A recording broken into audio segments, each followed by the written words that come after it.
భోగే రోగభయం కులే చ్యుతిభయం విత్తే నృపాలాద్భయం మానే దైన్యభయం బలే రిపుభయం రూపే జరాయా భయం శాస్త్రే వాదిభయం గుణే ఖలభయం కాయే కృతాంతాద్భయం సర్వే వస్తుభయాన్వితం భువనునాం వైరాగ్యమేవా భయం. అంటే భోగే రోగ భయం. విలాసవంతులు ఉంటారు, జమీందారులు, డబ్బులు బాగా ఉన్నవాళ్ళు, చెడు తిరుగులు తిరుగుతూ ఉంటాడు, చెడు వ్యసనాలకి బానిసలైపోతూ ఉంటారు, అనేక రోగాలు వస్తూ ఉంటాయి వాళ్ళకి. రక్తబిగ ఉన్నంత వరకు పర్వాలేదు, ఎప్పుడైతే వయసు దాటిందో ఈ శరీరంలో అప్పటి వరకు అణగారినటువంటి ఆ రోగాలన్నీ కూడా ఒక్కసారి విజృంభిస్తాయి. నానా కష్టాలు పడతాడు, అందరూ వదిలేస్తారు అన్నప్పుడు.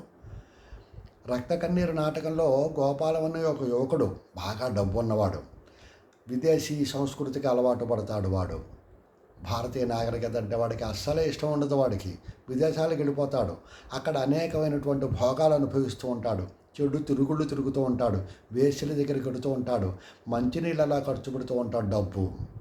ఆఖరికి ఏమైంది, తల్లిదండ్రులు కూడా వాడు పట్టించుకోడు. తల్లిదండ్రులు ఏం చేస్తారు, వీడికి పెళ్లి చేస్తే ఏమైనా మారతాడేమో అని అమ్మాయిని తెచ్చి పెళ్లి చేస్తారు కూడా. ఆ అమ్మాయి మొహం కూడా చూడ్డ వీడు, అప్పుడే విడాకులు ఇచ్చేస్తాడు వాడు. ఆఖరికి వాడు రోగాల బారిన పడతాడు, అందరూ వచ్చి ఎదరించుకుంటారు. ఆ రోగాలతోటే వాడు పశ్చాత్తాపంతో కన్ను మూస్తాడనమాట వాడు. ఇలా ఉంటుంది రోగాలు, భోగవంతుల యొక్క అంతిమ ఘడియలు. అలాగే కులే చ్యుతి భయం.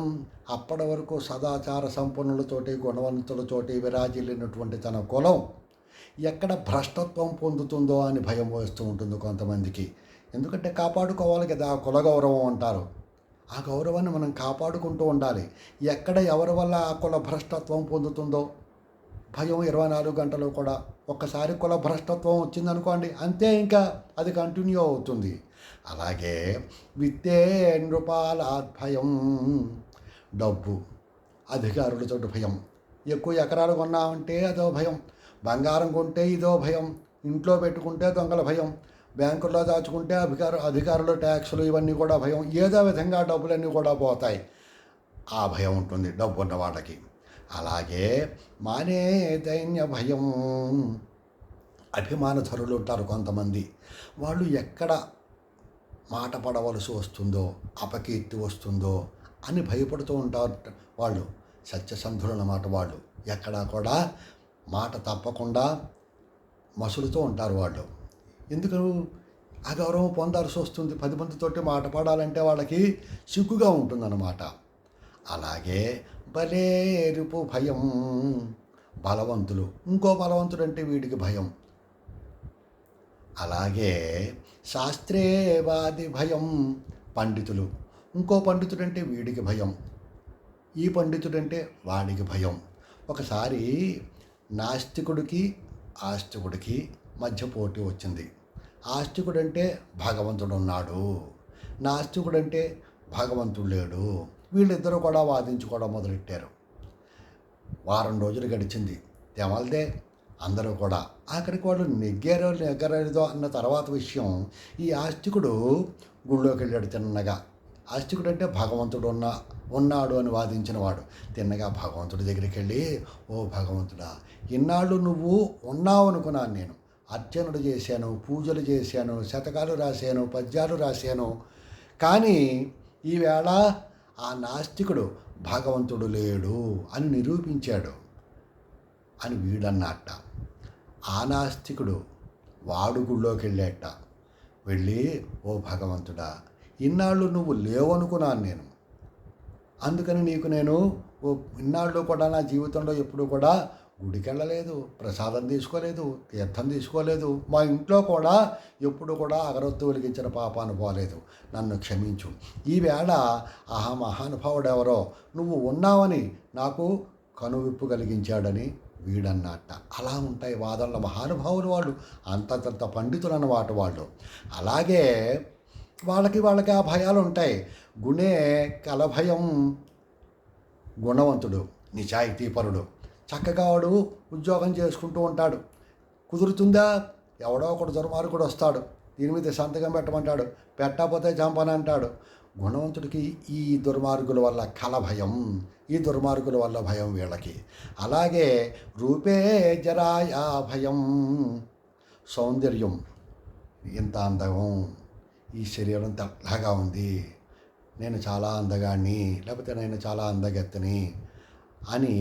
కానీ ఈ అందమంతా కూడా ముసలితనం వచ్చేస్తే పాడైపోతుందేమో, నేను చిక్కిపోతానేమో, ముడతలు పడిపోతుందేమో, కొంతమందికి ఈ ఫోబియా ఉంటుంది. అవునా? అందగాళ్ళకి ఈ యొక్క ముసలితనం యొక్క భయం, ఈ అందమంతా పోతుందేమో అని భయం. అలాగే కాయే కృతాంతాత్ భయం, ఈ శరీరం ఎప్పటికైనా పడిపోక తప్పదు కదా. అంతా సంశయమే శరీర ఘటనం వంతా విచారంబే, లోనంతా దుఃఖపరం పరాన్వితరమే. శరీరం అంటే ఏమిటి? పలు రోగాల పుట్ట. ఈ శరీరం పడిపోక తప్పుతుందా? ఎన్నాళ్ళు బతుకుంటాం? ఎందేళ్ళు బతికినా, ఎన్నాళ్ళు బతికినా ఎప్పుడో అప్పుడు చచ్చిపోక తప్పదు కదా. కొంతమందికి ఈ భయం ఉంటుంది. అందువల్ల సర్వే వస్తు భయాన్వితం భువనునా, ఎవరికైనా సరే ఏదో